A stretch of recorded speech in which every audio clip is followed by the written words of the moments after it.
I work in operations for a mid-sized enterprise software company. Nothing glamorous.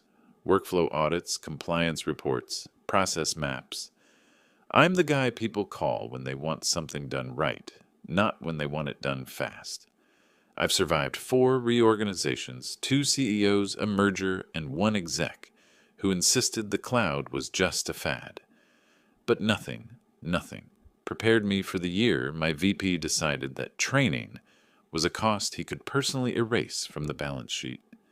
His name was Carl Whitman, VP of Operations. Expensive suits, expensive haircuts, cheap understanding of how the business actually worked. Carl had a habit of speaking in metaphors he didn't understand. Efficiency is a muscle. Pressure builds diamonds. People learn by fire. That last one became his religion. The quarter started with a memo. Ops training program paused for reevaluation. Paused, not canceled. That was the first lie. I walked into his office the same morning the memo landed. He didn't even look up from his monitor. Grant, if you're here to lecture me about the onboarding modules, don't. I'm not lecturing, I said. I'm telling you, we've got 5 new analysts coming in next week. They need training, not inspirational quotes. He finally looked at me. Grant, you're old school. You like manuals and binder tabs. The industry's moved on. People learn by doing. People learn by destroying 2.3 million's worth of data, I said before I could stop myself. He smiled. The kind of smile someone gives you when they think they're the smartest person in the room. That's a dramatic number. Let's not overthink problems that don't exist. Except I didn't get that number from a dream. I got it from a projection model I'd built 2 months earlier, mapping the exact consequences of cutting structured training. The trend lines weren't subtle. When you replace professional onboarding with a pep talk and a Slack channel, mistakes don't just increase, they multiply. Still, Carl signed the memo with that short, arrogant flourish he used on every decision, and just like that, the training budget was gone. The first cracks didn't look like cracks. A misfiled document here, a reversed approval there, a client escalation that took longer than usual to resolve. Small things, the kind of things most executives never see. But I see everything. That's my job. I'm the guy who reads the timestamps, the change logs, the version histories. I know which analyst prefers keyboard shortcuts, and which one clicks every button twice. Patterns talk to me long before people do. When the new group of hires landed, I met them in the break room, bright, nervous, trying hard. One of them, Mia, asked, "So where do we start? Orientation? Portal access? Workflow intro?" I had to tell her the truth. You start with your team lead. We don't have the onboarding sequence anymore. Her face didn't fall exactly, but her confidence did. She wasn't alone. 4 more pairs of eyes dropped to the floor. I could feel resentment forming in the room, like the first cold draft before a storm. Not toward me, toward the people who decided their learning curve didn't matter. The backlog doubled in a week, tripled by day 10. Carl didn't notice. He only checked dashboards, and dashboards lag behind reality. He cared about presentations, not processes. One afternoon, I walked past the glass conference room and heard him say to another exec, "Honestly, we were overinvested in training. People need to adapt. If they can't keep up, we don't want them." The room laughed. That sentence told me everything I needed to know about Carl Whitman. He didn't understand systems. He understood optics. But you can't fix optics when the foundation is cracking beneath your feet. By the end of the month, the escalations became impossible to ignore. One of our biggest clients, a logistics company, called me directly. "We've got 47 incorrect entries in the reconciliation logs, all from your team." That wasn't a small error. That wasn't even a medium error. That was a catastrophic tendon tear in the daily workflow, the kind of mistake that takes dozens of hours to unwind. I spent 2 days untangling the mess. Every error led back to the same root cause. Untrained analysts guessing their way through processes they'd never been shown. When I finally traced the full path, I printed the entire chain, 62 pages of step-by-step breakdown, and handed it to Carl. He flipped through it like it was a menu. Grant, you're spiraling. New analysts are always clumsy. They're clumsy because you threw them into deep water and told them to swim laps. He waved me off. We'll revisit training next quarter. I want to monitor productivity before we make decisions. Productivity. He kept using that word. I don't think he knew what it meant. Because productivity isn't speed. It's accuracy. It's predictability. It's the absence of expensive disasters. He didn't want to hear that. 2 weeks later, the dashboard finally caught up to the real world. Error rate, plus 27% reversals, sulfur to 1% escalations. Up 3s, projected cost exposure, $2.3 million. I opened the report at 7:12 a.m. Alone in the office, fluorescent lights humming overhead. I stared at the number. I didn't panic. I didn't get angry. I simply thought, it happened faster than I expected. At 9:03 a.m., Carl stormed onto our floor. Who the hell submitted this report? He held the printout like it was a personal insult. I did, I said. His jaw tightened. You're exaggerating the impact to push a narrative. There's no narrative, I replied. There's data. And the data doesn't care about your budget cuts. He stepped closer. You're making me look bad. I didn't raise my voice. I didn't step back. You did that part yourself. His face flushed a deep, defensive red. The kind that signals a man who's losing control faster than he can hide it. I'm going to need a full breakdown by EOD, he snapped. Root cause, accountability, all of it. You'll have it, I said, and I meant it. But what he didn't know, what he couldn't have known, was that the breakdown wasn't going to save him. It was going to expose him. The errors, the approvals, the late-night sign-offs, the missing review steps, they all pointed to a single person who dismantled the safety net with his own hands. He thought the storm was hitting him from the outside. He didn't realize it was coming from inside his own office. Carl didn't read the breakdown I sent him. I know this because I watched him flip through it in the 10 a.m., meeting like a man trying to skim a novel 5 minutes before a book club. He stopped on the first chart. The error spike, stared at it for half a second, then closed the binder with the quiet confidence of someone who thinks sound alone equals authority. We'll frame this as a temporary turbulence due to staff adjustments, he announced to the room. The room being me, a project manager, and 2 analysts who were too new to realize they were being drafted into a cover-up. Frame? I asked. That word always sets me off. You frame pictures. You frame furniture. You do not frame data. Carl ignored me. He stood at the whiteboard, uncapped a marker, and drew 3 circles, interlocking, like a TED Talk that no one requested. Training is just one pillar, he said. Adaptability and velocity are the others. Velocity of what? I asked. Errors? A muscle under his jaw twitched. The analyst shifted. No one breathed. Grant, Carl said slowly, I need your support here. You're making this adversarial. No, I replied.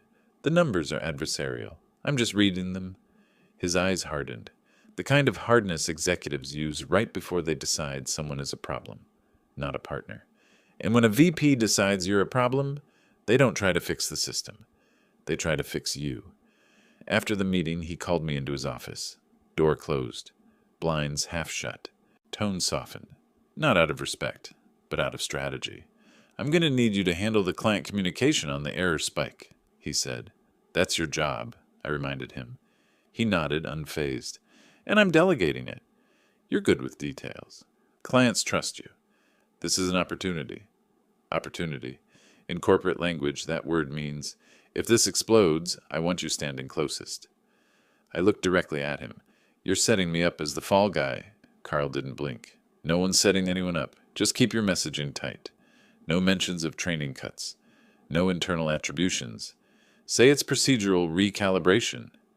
Procedural recalibration. I stared at him like he'd just spoken a different language. You want me to lie? I want consistency. Consistency with what? I asked. Your narrative? He stiffened. My narrative is the company's narrative. That sentence right there, that was the moment I realized Carl wasn't protecting the business. He was protecting himself. And then, like icing on a rotten cake, he added, "Look, Grant, you're good at what you do, but you don't see the big picture. Decisions like these require executive perspective." I'd been in operations longer than Carl had been in management. I'd cleaned up more messes than he'd made PowerPoints. I knew the system down to the folder structures and decision trees. But sure, I didn't see the big picture. 2 days later, the big picture punched him in the face. A new escalation hit my inbox at 6:42 a.m. High priority flag. Client, a multinational freight company whose workflow errors cost real money, not theoretical dollars. The message was short. 38 incorrect updates, patterns inconsistent with prior staff behavior, possible systemic issue. I dug in. Same root cause as last time. Same untrained analysts fumbling through processes they had no business operating. But something else caught my attention. Several errors had an identical timestamp, the same second, down to the millisecond. That's not human error. New hires don't make mistakes in perfect sync. That's an automated approval override. I traced it back through the audit logs and found the signature. Carl's fast-track rule. He'd created an automated workflow to bypass manual checks, the very checks I'd insisted we keep when the training cuts went through. He pushed it live without review, without oversight, without telling anyone. He did it to make numbers look faster. It made everything worse. I printed the audit trail, brought it to him, set it on his desk. "This is you," I said. Carl barely glanced at the top page. "That's a misconfiguration," he said. "You're overinterpreting." "No, a misconfiguration is a typo. This is a rule change." He leaned back in his chair, crossed his arms, and said the line that defined the next month of my life. "Grant, if you can't get on board with leadership decisions, perhaps you're not aligned with the direction of this department." That wasn't just a threat. That was placement of the first chess piece. I understood something in that moment, something I should have realized earlier. Carl wasn't trying to fix the problem. He was trying to find someone to blame for it, and he'd already decided who. Me. The next week was a quiet war. Not loud, not dramatic, just silent moves in fluorescent hallways. Suddenly I stopped receiving meeting invites. Then one of the process managers asked why I wasn't in a planning call. Then my access to one of the training folders disappeared.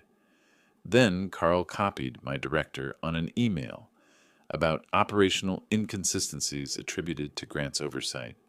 Every move subtle enough to deny. Every move obvious to anyone who's been in corporate long enough to know how people get buried professionally. I wasn't surprised. I wasn't even angry. But I was taking notes. Every timestamp, every change permission, every forwarded email, every shift in language. Because patterns talk long before people admit what they're doing, and Carl had just started speaking in a very loud pattern. That night, as I reviewed the logs and the escalation reports, something clicked. A simple, quiet realization that sat in my chest like a weight I suddenly knew how to lift. He thought he was isolating me.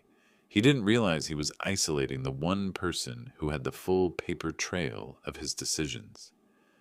People think breaking happens in a single moment, a shouting match, a slammed door, a dramatic confrontation in a conference room where someone finally snaps. That's not how it works in corporate life. In corporate life, breaking is subtle, quiet, incremental. A dozen small cuts you pretend not to notice until one morning you sit at your desk, look at your hands on the keyboard, and admit a truth you've been avoiding. You're not fighting incompetence anymore. You're fighting sabotage. The morning it hit me, the office was still mostly empty. Lights buzzing, coffee machine cycling, the smell of burnt grounds hovering in the air like a warning. I logged in to check the overnight audit logs, a habit I'd kept for years. It used to calm me. Now it made me feel like a man checking the locks on a house he didn't trust. The errors weren't just increasing, they were evolving. The most recent escalation wasn't coming from new hires. It was coming from analysts with 3 years of experience. People who knew the workflows, knew the standards, and knew better. Except the logs told a different story. A streak of overrides, a handful of approvals that bypassed mandatory review, and several decisions traced back to a workflow rule that shouldn't even exist. I clicked through the audit trail, line by line, checking signatures against prior versions. It led me to a disturbing realization. Carl had rolled out 2 fast-track rules, not 1. The first one I had already confronted him about. The second was hidden, not illegal, not covert, but tucked into a deployment batch that made it look like a minor adjustment rather than a structural change. Why hide it? Why push it live quietly? Why bypass the standard review cycle? Only 2 explanations fit. Either he was trying to inflate productivity numbers, or he was eliminating review steps that would expose earlier mistakes. Neither possibility was comforting. I printed everything, highlighted the audit stamps, marked the changes, built a clean trail, the kind that holds its shape under pressure. Then I placed the folder on the corner of my desk. I stared at it, and I realized something important. This wasn't an operational problem anymore. This was a leadership crisis with a price tag. Around 10, Carl summoned the entire operations team to the main conference room. He entered last, late enough to make an entrance, early enough to pretend it wasn't intentional. "Everyone take a seat," he said, voice firm but a shade too tight. Someone who rehearsed confidence but hadn't mastered it. On the wall behind him, a slide read, "OPS Performance Review." Critical gaps. Carl cleared his throat. As many of you know, we've experienced an unexpected spike in errors. The executive team is concerned. We need to reestablish control of our metrics. His tone made it sound like someone else caused the problem, not the man standing 2 feet from the screen. Then he clicked to the next slide. Escalations up. Correction time up. Client dissatisfaction rising. Cost impact projected in the millions. Every bullet point was accurate. Every implication was false. Next slide. Root causes. Lack of analyst discipline. Process inconsistency. Over-reliance on legacy workflows. Failure to surface issues in a timely manner. The room fell painfully quiet. Everyone knew what wasn't on the list. The single decision that started this avalanche. The cut he'd made. And then, like he was dropping a casual remark rather than pointing a loaded finger, Carl said, "As team leads and senior analysts, many of you, especially in audit and compliance, should have caught these trends earlier. We cannot run a department where oversight collapses." He didn't say my name. He didn't need to. Every pair of eyes shifted toward me, not in accusation, but in recognition, because the room knew something Carl didn't. I'd caught the trends. I'd reported them. I'd documented them, repeatedly, explicitly, professionally. Carl paused, let silence settle like dust, then added, "We will be conducting a formal internal review to determine gaps in accountability." That was the moment, the line in the sand, the pivot. He was opening an investigation, not into the errors, not into the systems, but into the people, into me. Because you don't say gaps in accountability in front of a room full of analysts unless you're preparing to point to someone with enough precision to stick. He wanted a scapegoat. He wanted a clean story. He wanted someone whose fall would shield him from the blow. He wanted me. But something unexpected happened. Something he didn't plan for, something he didn't even notice in the moment. As he spoke, I watched my team, the analysts, the supervisors, even the project manager who only ever pretended to care during meetings. Their faces weren't confused. They weren't questioning. They were angry. Not at me, at him, because all of them had watched the consequences of his decision. All of them had worked late nights cleaning up the mess. All of them had seen the untrained hires drowning, and all of them knew the truth. Carl pretended not to notice their reactions, Or maybe he didn't have the emotional intelligence to pick up on them. Either way, he made his final mistake of that morning. He said, "If anyone has concerns about these findings, they can bring them to me privately. But from this moment forward, I expect alignment. No more internal friction. Alignment, that word again." He said it like a parent disciplining a child who'd spoken out of turn. I closed my notebook, quietly, deliberately, and something inside me shifted. Not anger, not panic, not even fear, just clarity. Because in that moment I finally understood. Carl wasn't just wrong. He was betting his entire career on the hope that no one would question him, and I was the one person in the building with the receipts. I walked out of the meeting with the folder in my hand, the audit trail under my arm, and a simple, steady thought forming in my mind. He thinks he's isolating me. He's forgotten I'm the one who built the system that's about to expose him. Internal reviews in corporate environments don't begin with a bang. They begin with a calendar invite. Mine arrived at 8:07 a.m. Subject, Process Accountability Review. Mandatory attendees, Compliance, Internal Audit, VP Operations, Carl, myself. Optional, Director of Ops, which was code for we want a witness, but not a participant. Time, 4 p.m. Location, Conference Room 7A, the one with the two bright lights and the table that makes everyone sit too straight. I stared at the invite for a few seconds, not surprised, not nervous, just ready. The timing told me something. Carl wanted the review the same day he made the announcement. That meant urgency. Urgency meant panic. And panic meant he knew the numbers were about to go somewhere he couldn't control. Around noon, evidence of that panic leaked into the hallway. Analysts were whispering. Supervisors kept glancing at their screens. Two leads stood in the break room, talking low and tense. Then a Slack message hit one of the channels. Executive team reviewing cost exposure. Stand by. Cost exposure. Not errors, not workflow inconsistencies. Cost, because the number had grown again. I knew it before the report even hit. I refreshed the dashboard. The spike was no longer 2.3 maths. It had crossed 3.1 maths, and that was the moment chaos stopped being theoretical. At 2 p.m., my director appeared in my doorway, a man who rarely left his office unless the stakes were high or someone had brought donuts. "You've been pulled from 2 workflows," he said. "Which ones?" I asked. "Reconciliation review and outbound audit." "Both?" That was unusual.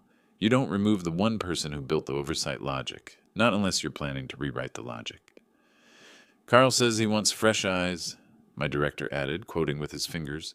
But the way he said it, something's off. Something was off. Very off. Carl wasn't replacing my oversight. He was removing the person who could disprove his narrative. That confirmed it. He was preparing to frame me. Only one thing still puzzled me. Why now? Why not wait? Why not build a stronger case first? And then, at 2:46 p.m., the answer arrived in the form of an email I wasn't supposed to see. It was a reply-all accident, a classic corporate mistake. Someone from finance, intending to send the message to the CFO and FR team, accidentally left the ops distribution list intact. The email contained a PDF, projected Q1 impact summary, for CFO review. I opened it the second it hit my inbox. The chart was brutal. Cost exposure had been modeled if the error trend continued for another quarter. The projection was no longer in the millions. It was 9.4 million. Enough to trigger board involvement. Enough to trigger executive scrutiny. Enough to end careers. The kind Carl cared about. In that moment, everything clicked into a clean, sharp line.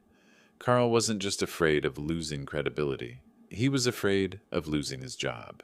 And he was trying to make sure he didn't lose it alone. At 4 p.m. sharp, I walked into Conference Room 7A, with the same calm you feel when the weather report confirms the storm you already saw forming. Audit was already there. Compliance, too. My director sat in the back with a legal pad, not writing anything yet, just observing, face neutral. Carl walked in last. His hair was perfect, his shirt crisp, his confidence performed. "Let's begin," he said, sliding into his chair with that executive ease he practiced more than he practiced actual management. The compliance manager opened.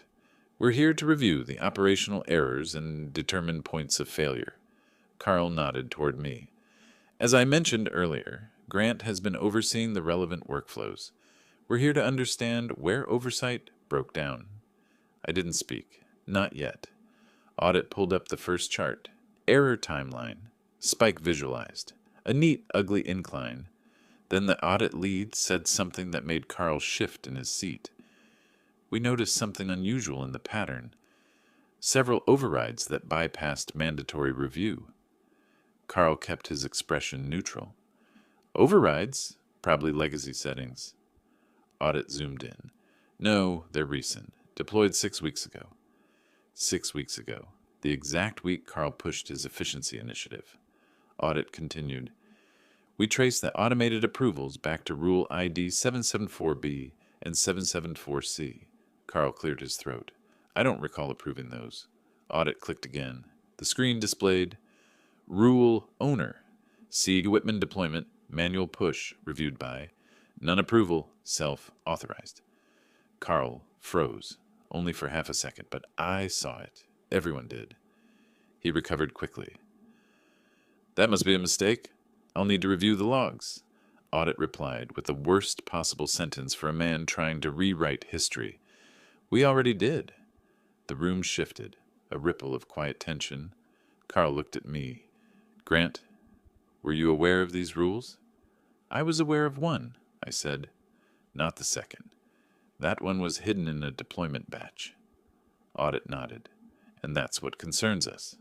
The second rule accelerated approvals without validation, contributing directly to the observed cost impact." Carl leaned forward, attempting the voice of authority. "These technical details can be misinterpreted. What we need to focus on is who failed to signal the risk." Audit shut that down immediately. The risk was signaled. Multiple times. Silence. Compliance reached into a folder. Grant submitted 3 warnings in writing, all acknowledged by VP Whitman. Carl went pale, not metaphorically, actually pale, a subtle but undeniable shift in color. I stayed quiet, still, unmoved, because this wasn't revenge. This was accounting. And the room wasn't aligned with Carl anymore. They were aligned with the data. Then came the moment everything turned. Audit pulled up one final slide. The projected financial exposure if these rules remain active is 9.4 meters. Bright, red, undeniable. Compliance looked directly at Carl, who authorized a rule change that exposed the company to nearly $10 million in avoidable risk. Carl opened his mouth, closed it, opened it again. "I'll need time to compile a complete explanation." Audit replied evenly, "We do not need an explanation. We need accountability." Carl swallowed, hard. And for the first time since he'd cut the training budget, he didn't have a script. He looked at me, like I owed him something, like I should save him. But that's not the deal anymore. I didn't speak. I didn't move. I just let the silence do the work. Because silence, in the right moment, is louder than any accusation, and Carl finally understood. He wasn't in control of the narrative. He wasn't steering the review. He wasn't even defending himself. He was being investigated. When the meeting adjourned, Carl left the room fast. Too fast, as if distance could undo what had just happened. Audit closed their folders. Compliance thanked me. My director gave me a small nod. Not approval, recognition. And as I walked back to my desk, one thought settled into place with steady, satisfying clarity. Carl wanted a scapegoat. But he'd built a mirror, and the numbers were finally showing him his own reflection. Executives don't fall in one meeting. They fall in the hours after. When emails start circulating, when Slack channels go quiet, when someone from upstairs asks for the full context, in a tone that says they already know enough to be concerned. For Carl, the unraveling began before he even made it back to his office. I knew because my director stopped by my desk right after I returned from conference room 7A. He knocked once on the cubicle wall, a soft, deliberate sound. "You're going home early today," he said. "Why?"